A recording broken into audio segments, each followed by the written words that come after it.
Distribuição Europa Filmes do Brasil. Versão brasileira Lip Sync, São Paulo. História das religiões.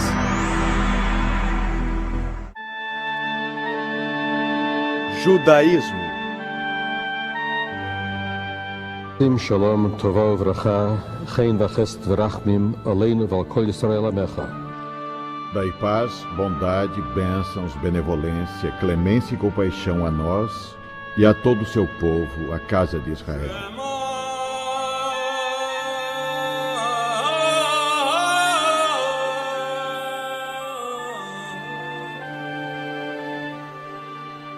Quando falamos de judaísmo e de judeus, primeiro temos um problema de definição. O judaísmo é muito mais abrangente que uma religião. Já se disse que o judaísmo é mais bem descrito como uma civilização. Claro que os judeus têm uma teologia e uma concepção única de Deus, mas este é só o primeiro passo. O judaísmo obriga seus seguidores a um modo de vida, incluindo um código de leis e práticas e um sistema ético. A vida judaica inclui um amplo conceito de santidade que envolve um povo santo, a terra santa de Israel, a cidade santa de Jerusalém e uma língua santa, o hebraico. O judaísmo não deve ser visto como doutrina paralela ao cristianismo ou ao budismo, por exemplo.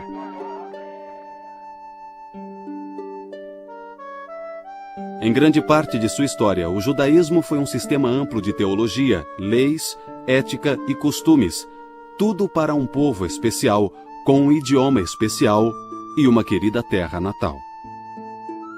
Porém, no mundo moderno, definir o que é ser judeu é particularmente complicado.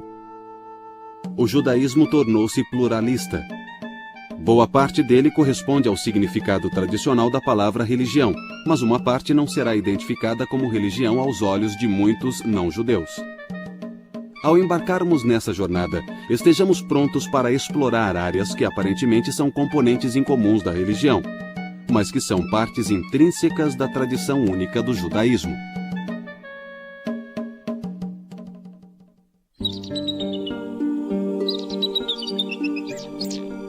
A história judaica começou quando o patriarca Abraão, vivendo num lugar hoje chamado de Iraque, recebeu um chamado divino que está descrito na Bíblia.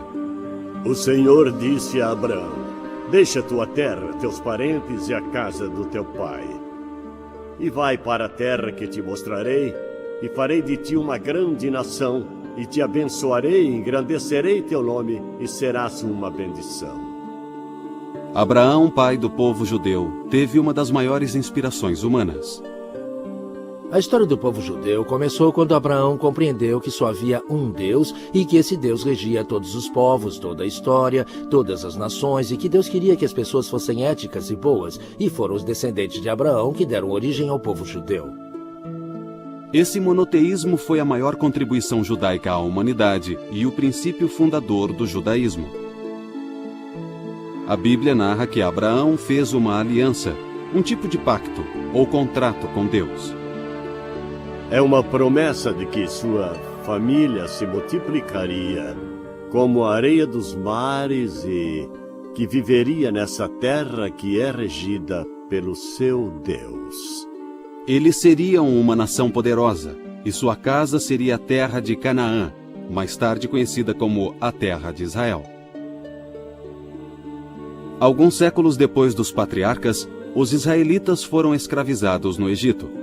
Mas sob a liderança de Moisés e depois de uma série de experiências extraordinárias, os milagres descritos pela Bíblia, eles escaparam da feroz perseguição do faraó para o deserto do Sinai. No caminho, atravessaram o Mar Vermelho.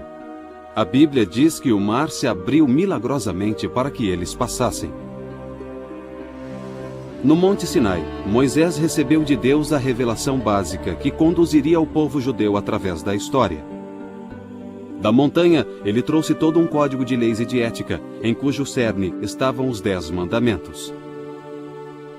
Sou o Senhor vosso Deus, que vos tirou da terra do Egito e vos livrou da escravidão. Não tereis outros deuses diante de mim. Não tomareis o nome. Provavelmente ele recebeu mais do que 10 mandamentos, mas parte da lei pode ter se desenvolvido mais tarde. Moisés pode ter estabelecido os parâmetros básicos para a lei e os detalhes foram inseridos durante a história da comunidade. Mas o que realmente distinguia Israel dos povos vizinhos, dos edomitas, moabitas e outros povos, era o seu sistema legal e o seu sistema moral, e o sistema religioso, a crença em um único Deus. Isso os distinguia dos outros povos da região. Não cobiçarás. O Código Mosaico é conhecido como Torá. Torá significa instrução. Pode ser sinônimo de lei. Pode ser. Às vezes, num sentido bem específico, Torá se refere aos primeiros 5 livros da Bíblia hebraica. Depois de 40 anos vagando no deserto do Sinai, as 12 tribos dos filhos de Israel chegaram à Terra Prometida e a conquistaram. Levou tempo para se estabelecerem, mas tornaram-se um reino unido regido primeiro por Saul. O sucessor de Saul, Davi, fez de Jerusalém sua capital. Ele criou um Israel forte e unido que os judeus nunca esqueceram e que ansiaram por recriar. O sucessor de Davi, Salomão, construiu o Templo de Jerusalém em cerca de 960 a.C. Esse templo foi o foco do culto israelita, que, em termos acadêmicos, significa um sistema religioso de adoração ou ritual. O culto israelita tinha como centro um sistema sacrificial. Foi centralizado por Moisés num santuário portátil que seria carregado pelo deserto do Sinai. Esse santuário receberia um foco permanente no templo construído pelo rei Salomão em Jerusalém. A terra prometida de Israel era vista como terra santa. Com o rei Davi, Jerusalém virou capital e tornou-se a cidade santa. O rei Salomão construiu o templo. Uma santidade especial passou a ser atribuída a este local, vista como a morada de Deus na terra. Quando o templo foi dedicado, Salomão orou: Escuta a súplica de teu servo e de teu povo de Israel, quando orarem neste lugar. Escuta do céu onde resides. Escuta e perdoa. O povo do reino unificado era conhecido como Filhos de Israel, ou Israelitas. Esse nome se baseia no nome Israel, que Deus deu a Jacó, o terceiro patriarca e ancestral do povo. Nós também sabemos que depois de formarem uma comunidade única das 12 tribos, isso durou muito pouco tempo, o período de Saul, Davi e Salomão. Após Salomão, essa comunidade se dividiu em 2 grupos. Um grupo do norte, com cerca de 7 ou 10 tribos, e um grupo do sul, com as tribos restantes. O grupo do norte, chamado Israel, durou mais ou menos 200 anos, foi conquistado pelos assírios e desapareceu da história. Não sabemos o que aconteceu com eles. A palavra judeu passou a se aplicar a todo o povo e mais tarde a palavra judaísmo foi cunhada para se referir à sua religião. Outro nome inicial para o povo era hebreus. Quando Israel caiu, o reino de Judá se manteve independente por mais de um século, até 586 a.C., quando Judá foi tomada pelos babilônios. O templo foi destruído. A elite de Judá foi exilada na Babilônia. Eles conseguiram preservar sua identidade, mas seus salmos registram sua angústia.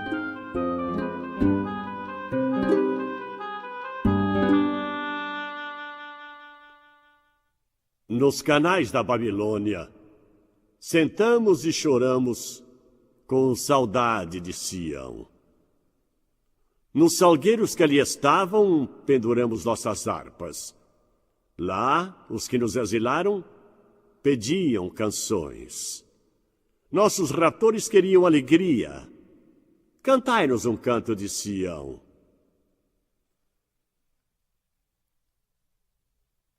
Como poderíamos cantar um canto do Senhor numa terra estrangeira?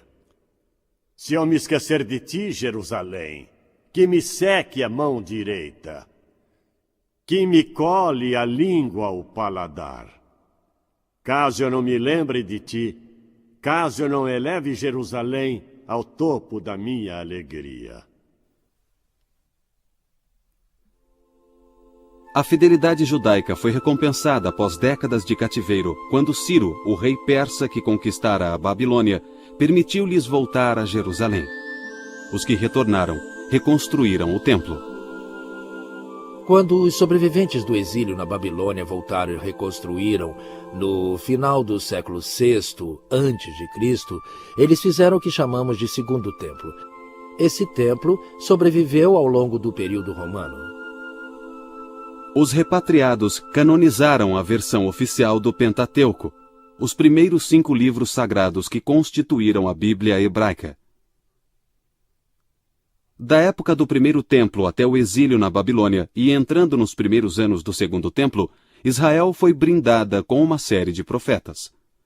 As falas de 15 desses profetas foram reunidas com escritos históricos e originaram uma segunda coleção de escritura judaica que foi acrescentada ao Pentateuco. Depois veio uma terceira seção, conhecida como Hagiógrafos. Era uma coleção de escritos literários e históricos adicionais. As 3 partes juntas formam a Bíblia dos Judeus, que provou ser um dos documentos mais influentes da civilização mundial. O segundo templo foi reconstruído por volta de 520 a.C. Ele continuaria em pé por mais 6 séculos. Em boa parte desse tempo, os judeus não tiveram soberania absoluta. Eles viveram em 516 a.C. até a destruição do segundo templo em 70 d.C. Naquela terra, embora nunca ou raramente com total liberdade, pois um império após outro conquistou a região. Era quase uma encruzilhada de civilizações. Eles foram governados por vários séculos pelos persas, depois pelos gregos e sírios, mas nos séculos I e II a.C., houve um período áureo de independência sob os governantes asmamitas, também conhecidos como macabeus. Os macabeus entraram em cena por volta de 165, depois que a região da Palestina tinha sido ocupada pelos sírios, controlada por eles, e eles tentaram introduzir ideias helênicas na Judéia, que ficava na fronteira entre eles e seu rival, o Egito, e eles queriam assegurar que a Judéia estivesse bem introduzida em seu reino e bem incorporada ao seu sistema de segurança.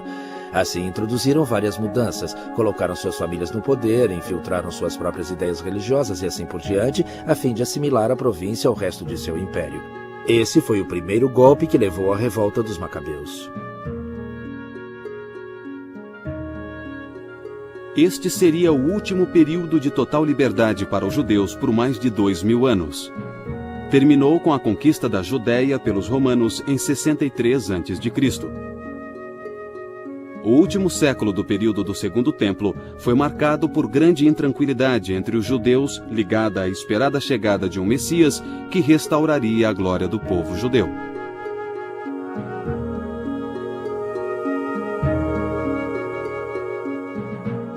A maior crise do judaísmo deu-se em 70 d.C.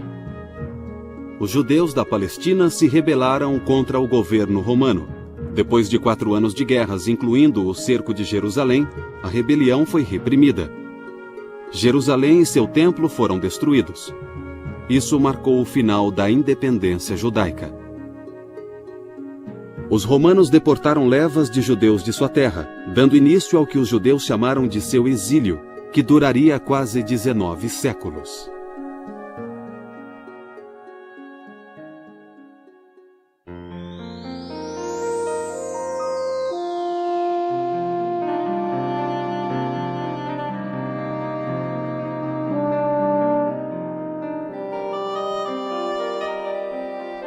A reação romana à rebelião, que acabou levando à destruição do templo, foi devastadora para a população na terra de Israel, e ela deixou de ser o centro da vida judaica. Os cetros se moveram de lá e a Judéia estava devastada, desabitada, o templo estava destruído, outras áreas tiveram que apanhar os cacos depois disso. Por exemplo, os judeus que ficaram na Babilônia depois do exílio fundaram uma comunidade judaica babilônica que durou 20 séculos. Os judeus conseguiram manter um sentido de comunidade. Em Sura, em Pumpadita, na Babilônia, em Alexandria, no Egito, em Roma, na Grécia, havia comunidades judaicas que se colocavam à parte da comunidade maior para que pudessem viver segundo suas leis e seguir suas próprias tradições. Em vez do templo, o cerne do judaísmo passou a ser a sinagoga. Durante séculos, os judeus visitaram o Templo de Jerusalém sempre que possível, em uma das festas de peregrinação: Páscoa, Pentecostes e Tabernáculo. Mas isso se tornou cada vez mais difícil com a extensão da diáspora judaica. Era necessário um local para a devoção comunitária. Com isso surgiram as sinagogas. A sinagoga era um conceito revolucionário numa época em que os templos pagãos eram tidos como a moradia física das divindades, em que a veneração se expressava através do sacrifício e em que os santuários só eram acessíveis à casta dos sacerdotes. Além da lei ditada a Moisés no Sinai, Deus teria dado a Moisés outras instruções orais.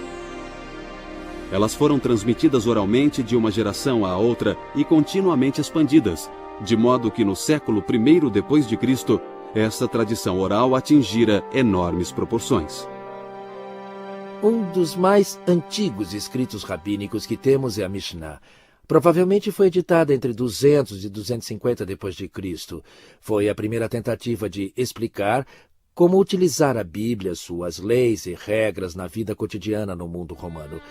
A compilação seguinte mais importante foi o Talmud. O Talmud ganhou a forma que hoje conhecemos por volta de 550 ou 600 depois de Cristo, cerca de 400 anos depois da Mishnah. É uma série de discussões, casos, precedentes de como interpretar e aplicar o entendimento da Mishnah sobre a lei bíblica a novas situações.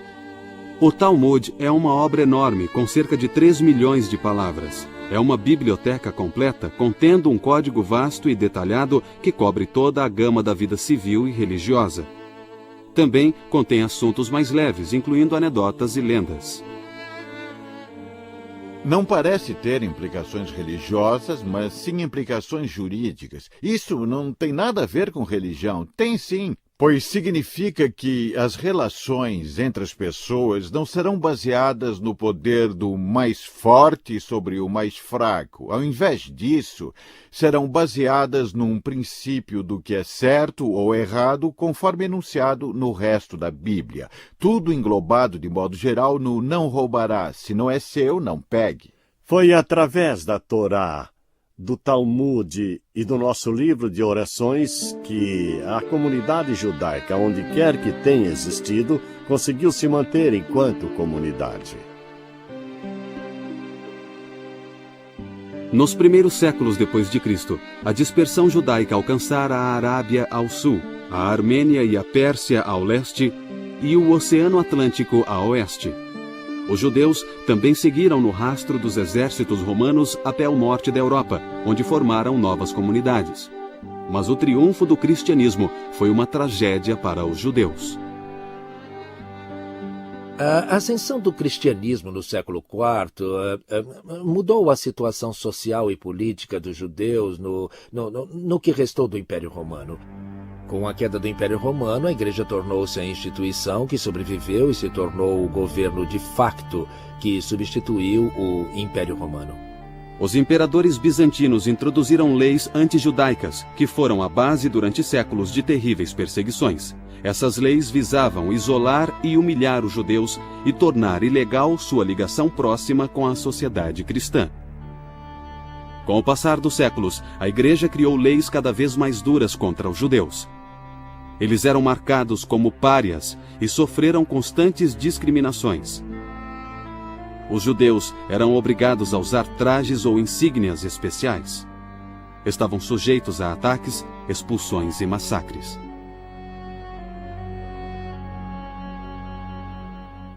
Sob tais circunstâncias, não espanta que os judeus confinados em seus próprios guetos tenham se tornado bastante introspectivos e imersos em sua própria cultura. Mas houve exceções em algumas épocas e lugares. Os judeus também participaram do Renascimento italiano com contribuições na ciência, literatura, filosofia, música e até na dança. Porém, de modo geral, a perseguição continuou.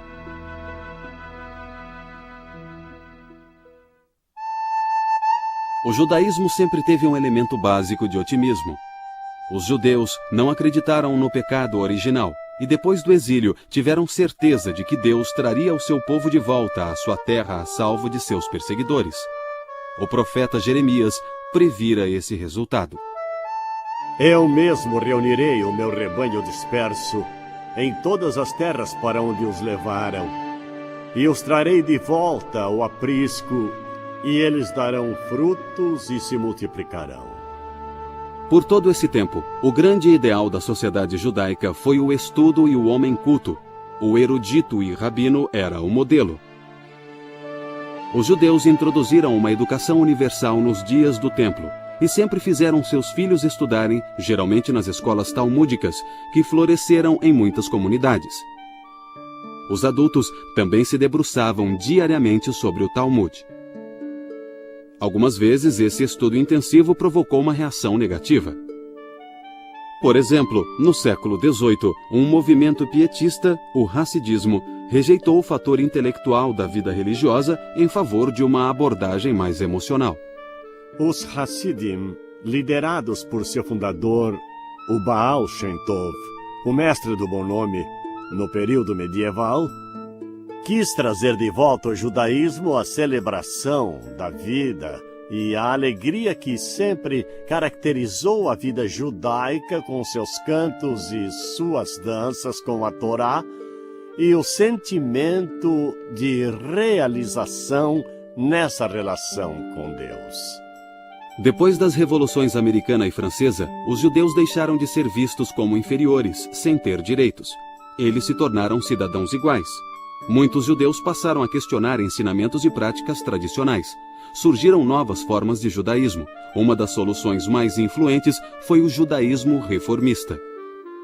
A reforma se deu no início do século XIX e, sob o impacto da interpretação bíblica moderna, determinou que eles não mais acreditassem que Deus dera a Torá completa e acabada no Sinai, mas que ela fora escrita por muitos homens ao longo dos séculos. Portanto, ela não foi dada por Deus, mas inspirada por ele. O judaísmo rabínico tradicional passou a ser chamado de ortodoxo para distingui-lo do judaísmo reformista. Embora os judeus sempre soubessem no que acreditavam, eles levaram milhares de anos para organizar sua teologia e credo de modo sistemático. Ao contrário do cristianismo, o judaísmo nunca teve um dogma oficial estipulado pelas autoridades. É verdade que a Bíblia está cheia de enunciados fundamentais do credo judaico, mas eles estão dispersos. A frase mais crucial aparece no Deuteronômio. Shema Yisrael, Hashem Elokeinu, Hashem Echad. Escuta, ó Israel, o Senhor nosso Deus. O Senhor é um só. Essa frase afirma o monoteísmo e também a submissão do povo a um só Deus.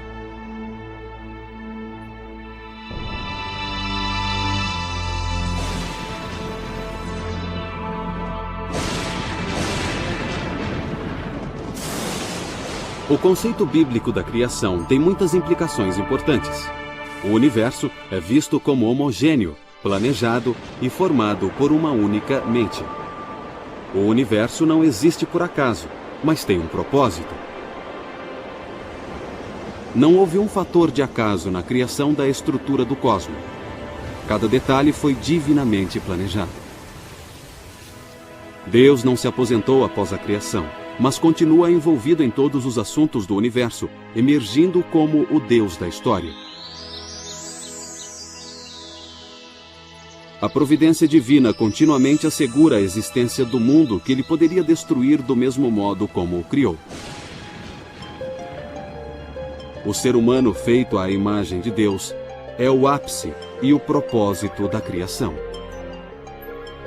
Deus, uma imagem? Deus não tem nenhuma imagem. Mas o homem tem características do próprio Deus que o diferenciam de todas as outras criaturas. Deus tem inteligência no seu nível, a seu modo. O homem tem uma mente. Mesmo que outros seres tenham algum tipo de inteligência, nenhum seria capaz de desvendar a teoria da relatividade. O homem é a inteligência. Talvez ainda mais importante que isso, e eu digo talvez, o homem pode fazer uma escolha moral. Eu decido se vou roubar ou não vou, se vou humilhar ou não vou humilhar outra pessoa. É pecado humilhar alguém. Eu decido isso. É a minha escolha moral. Nenhum instinto me obriga a agir de modo certo ou errado. Não há poder no céu ou na terra que force o homem a pecar ou a praticar o bem. É uma decisão do homem. Ninguém obriga Deus, ninguém obriga o homem. Por isso somos feitos à imagem dele. Esta é a essência do judaísmo.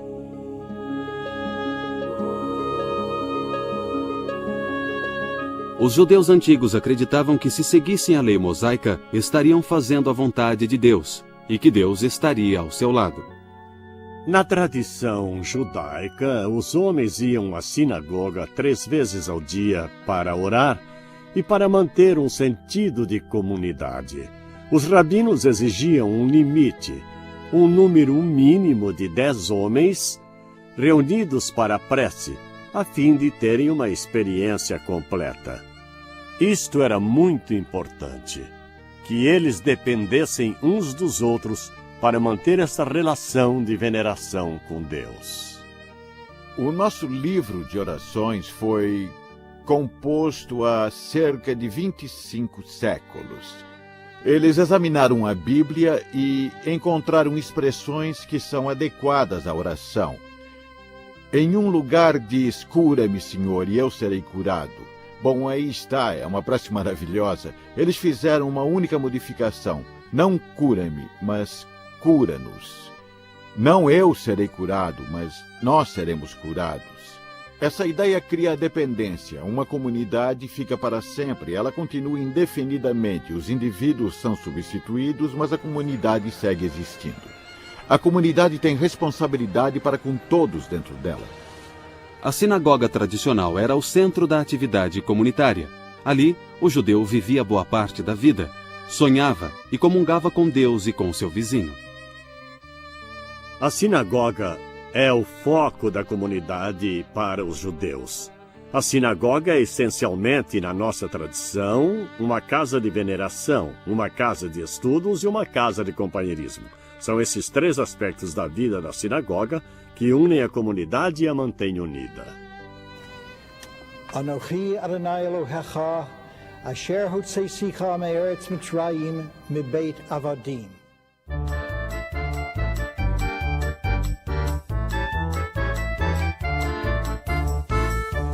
A vida judaica sempre girou em torno de 2 centros, a sinagoga e a casa. A casa é de fato o santuário de Israel, e mesmo depois da destruição do templo com o surgimento das sinagogas, ainda era em casa que se observava o sabá, os feriados, e havia a riqueza da tradição que fazia a família seguir aquilo que era sagrado e precioso em suas vidas. Diretrizes para a relação entre pais e filhos são bem desenvolvidas na literatura judaica. Os filhos são vistos como uma extensão dos pais, e a família ideal é marcada por um amor mútuo e ilimitado e responsabilidades mútuas. Os filhos aprendem a respeitar e honrar os pais. Os filhos também são valorizados na vida judaica, e no passado, aquilo que chamamos de infertilidade era visto como uma maldição terrível. Se a esposa não tivesse filhos depois de 10 anos de casada, a lei e os costumes judaicos permitiam a bigamia a fim de gerar filhos.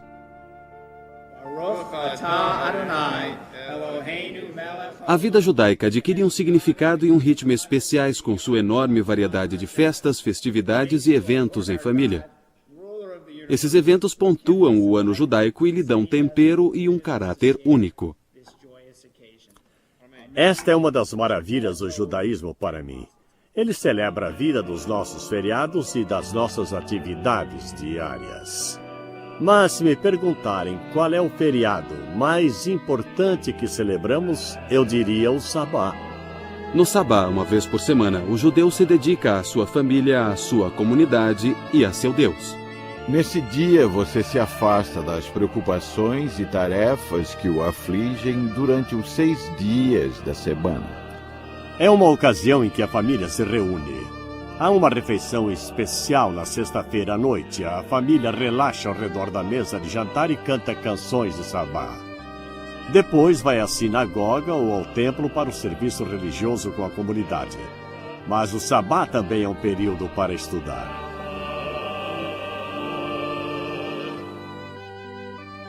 As 3 festividades, a Páscoa, a Festa das Semanas e a Festa das Tendas ou Tabernáculo, continuam a ocorrer na sinagoga e em casa. Estas seguem sendo ocasiões alegres. A primeira dessas 3 festas é a festividade pascal da primavera. Em tempos antigos, a Páscoa marcava o início da colheita da cevada. Também era o aniversário do êxodo do Egito.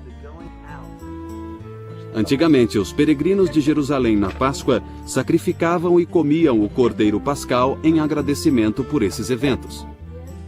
A última ceia de Jesus é geralmente vista como uma refeição de Páscoa. A festividade da Páscoa dura 1 semana, e em memória das dificuldades dos ancestrais, os judeus só podem comer pão não fermentado na forma de bolachas. A Festa das Semanas ocorre 50 dias depois da Páscoa. Na época do templo, essa festividade agrícola celebrava os primeiros frutos do início do verão, e o peregrino trazia uma oferenda da colheita do trigo ao templo. Essa festa cai na data tradicionalmente associada à entrega da Torá a Moisés, no Monte Sinai. Por isso, também é conhecida como a Festa da Entrega da Lei. A terceira principal festividade de peregrinação ocorre no outono, depois da colheita. É chamada de Festa das Tendas ou Festa do Tabernáculo. Era a mais alegre das 3 festividades. Seu simbolismo histórico é a comemoração dos 40 anos de andanças dos filhos de Israel pelo deserto. Naquele tempo, os israelitas viviam em tendas ou tabernáculos.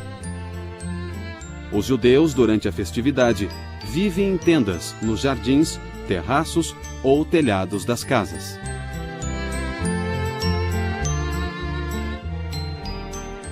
Elas são experiências muito alegres. Também existem ocasiões solenes na vida judaica. Os dias mais santificados do ano são Rosh Hashanah, o Ano Novo Religioso, e 10 dias depois, Yom Kippur, o Dia do Perdão, na época do outono. E nessas datas o foco não está em casa como nos outros feriados, mas na sinagoga ou no templo, quando os judeus se reúnem para pedir perdão a Deus pelos pecados de ação e omissão do ano anterior, e para tentar começar um ano novo com a ficha limpa. Essas são as principais ocasiões solenes e festividades que celebramos. Mas eu devo acrescentar o Chanukah. Ele é o único feriado que celebramos que não é baseado nas Escrituras. Tornou-se um feriado importante, provavelmente por se dar na mesma época que o Natal, mas é uma ocasião de alegria e celebração baseada numa linda história da primeira vitória pela liberdade religiosa nos registros históricos, encontrada nos apócrifos, nos primeiro e segundo livros dos Macabeus. E celebramos o Purim, uma festa menos importante, pois não se encontra na Torá, mas está nas escrituras hebraicas e comemora a libertação dos judeus da tirania de um déspota. Quando os judeus estavam na Pérsia, eles foram atacados pelo inimigo. A rainha era judia e ela ajudou a salvar o seu povo naquela época. Fazemos uma grande celebração. As crianças se fantasiam, fazem várias brincadeiras também e se divertem muito, elas adoram. A liberdade é um tema que entra em todos os feriados importantes. O anseio de ser livre, de venerar o único Deus e de viver em paz como uma comunidade. O segundo ciclo de ocasiões especiais consiste nos marcos da vida familiar. Esses marcos começam com o casamento, que entre os judeus tem 2 finalidades: procriação e companheirismo. Os casamentos podem ser realizados em qualquer lugar, mas a sinagoga é o local favorito. A cerimônia é feita ao ar livre, se possível, para lembrar a promessa de Deus a Abraão de que sua prole seria tão numerosa quanto as estrelas. Na cerimônia de casamento, um palho é segurado sobre o casal para simbolizar o lar que eles estão fundando. Depois do casamento, o evento seguinte no ciclo familiar é o nascimento de um filho. Deus ordenou a Adão e Eva que crescessem e se multiplicassem, e isso foi visto pelos judeus como o primeiro dos 10 mandamentos. Se a criança for menino, uma cerimônia de circuncisão ocorre uma semana após o nascimento. Os jovens casais judeus de hoje costumam dar uma festa de entrega do nome também para as filhas. Baruch atah Adonai Eloheinu melech haolam asher kiddushanu. Aos 13 anos de idade, um menino judeu é visto como um adulto e se torna responsável por seus atos e observância religiosa. Somente após a Idade Média, esta se tornou uma cerimônia especial. Mas, atualmente, o Bar Mitzvah se tornou um evento essencial no ciclo de vida judaico. No século XX, uma cerimônia paralela foi introduzida para as meninas, aos 12 anos, o Bat Mitzvah.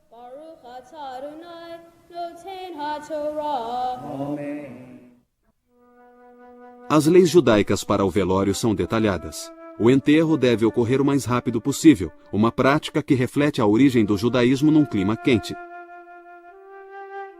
Os judeus ortodoxos se opõem à cremação, pois acreditam que ela nega a possibilidade da ressurreição do corpo. Mas a cremação é permitida no judaísmo reformista. A vida sendo tão preciosa, o judaísmo diz que a morte não deve ser precipitada pela eutanásia ou qualquer ação que a antecipe. Em geral, o princípio ético básico é que quando a vida estiver em jogo, qualquer outra lei cai por terra. A vida humana vale mais que tudo. Somente 3 proibições são maiores que a preservação da vida. Não se podem fazer estas coisas mesmo que alguém morra. São elas cometer incesto, praticar assassinato ou idolatria. Mas em tudo o mais, a preservação da vida prevalece. Do Código Mosaico, os rabinos derivaram 613 mandamentos para os judeus cumprirem. Como vimos, muitos deles estão ligados à sinagoga e à vida familiar, às festas e aos jejuns. Centenas de mandamentos estão ligados ao ritual do templo e à vida agrícola no Israel antigo, e esses não são usados há quase 2000 anos. Mas outros mandamentos afetam todos os aspectos da vida cotidiana. Os mais óbvios são as regras de alimentação, kosher. Muitos animais são totalmente vetados, incluindo crustáceos e carne de porco. Há regras básicas para o ritual do abate dos animais para assegurar uma morte rápida e humana. Outras regras prescrevem, como extrair o sangue, que é visto como sede da vida. Os rabinos também derivaram da Bíblia o veto de comer laticínios junto com carnes.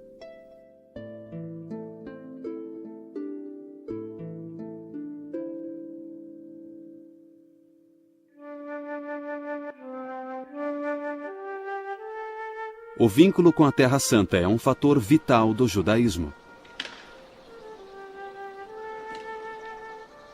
Foi estabelecido no início no pacto entre Deus e Abraão. A qualidade religiosa da vida na terra de Israel era vista como superior à de outros lugares. Não só um maior número de mandamentos podia ser cumprido em Israel, e sobretudo em Jerusalém, mas o judeu também se sentia mais perto da presença de Deus. Jerusalém representava o local onde se podia sentir a presença divina. Você podia, entre aspas, ver Deus. Você podia senti-lo ali mais do que em qualquer outro lugar. Ele representava, num sentido, a história judaica. O rei Davi, o rei Salomão, um tempo maravilhoso. Jerusalém sempre foi considerada o centro espiritual e simbólico do povo judeu. Nós saímos de Jerusalém, nós voltaremos para Jerusalém, voltaremos para lá. Certamente o Estado de Israel é uma preocupação primordial dos judeus em todo o mundo. Começando no final do século XIX, quando os judeus foram expulsos da Rússia, da Polônia, da maior parte do leste europeu. A migração de volta à Terra Santa começou de novo com toda a força. E aí veio Hitler e a tragédia do Holocausto. Parte da tragédia é que os judeus, que talvez tenham escapado da tirania nazista, não tinham para onde ir.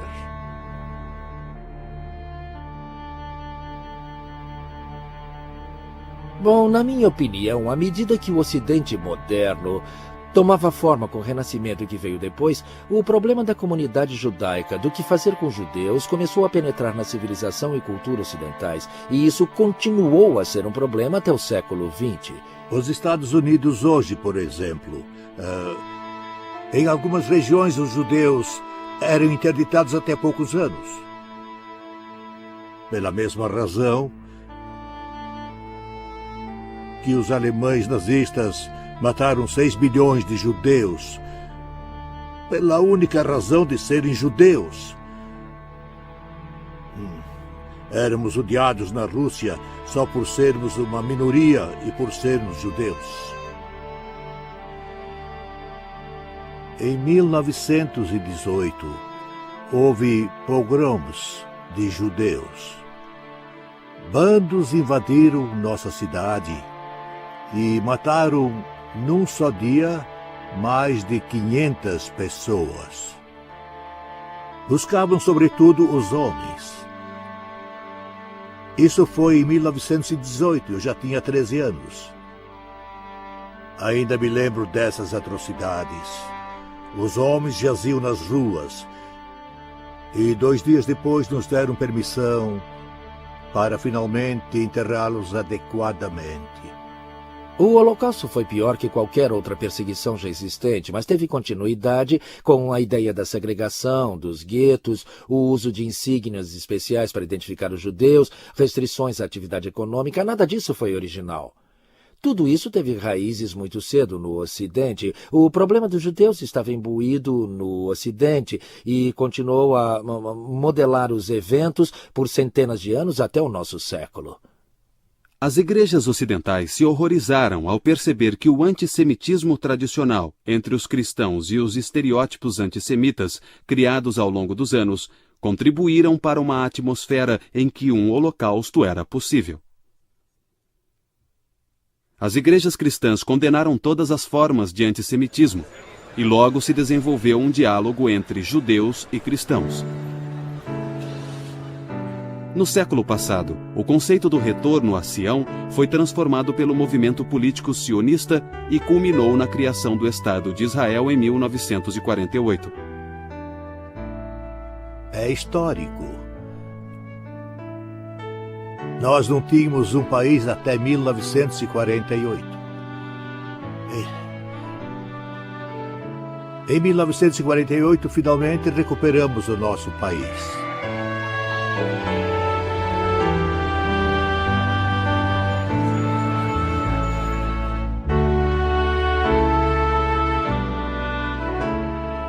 Qual é a posição do judaísmo atualmente? Bem, é intensamente pluralista. Hoje, há cerca de 12 milhões de judeus no mundo, cerca de 6 milhões nos Estados Unidos e 4 milhões em Israel. Estas duas comunidades são os polos gêmeos em volta dos quais giram a vida e a cultura religiosa judaica. No começo do século XX, um escritor franco-judeu, Edmond Flenck, tinha vínculos tênues com o judaísmo. Então, sob o impacto do antissemitismo francês, ele se tornou um judeu comprometido. Ele escreveu um credo que expressa lindamente a visão judaica moderna. Sou um judeu, pois tendo nascido do povo judeu e o recuperado, meu desejo é que vivam depois de mim, mais vivos do que em mim. Sou um judeu, pois a fé judaica não exige de mim nenhuma resignação mental. Sou um judeu, pois a fé judaica exige de mim toda a devoção do meu coração. Sou um judeu, pois em todo lugar onde o sofrimento chora, o judeu chora. Sou um judeu, pois toda vez onde o desespero impera, o judeu tem esperança. Sou um judeu, pois a palavra do judaísmo é a mais antiga e mais nova. Sou um judeu, pois a promessa do judaísmo é uma promessa universal. Sou um judeu, pois para os judeus o mundo ainda não está terminado. Os homens o estão terminando. Sou um judeu, pois para os judeus o homem não é criado, os homens o estão criando. Sou um judeu, pois acima das nações e de Israel, o judeu coloca o homem em sua unidade. Sou um judeu, pois acima do homem, imagem da unidade divina, o judaísmo coloca a unidade divina e sua divindade.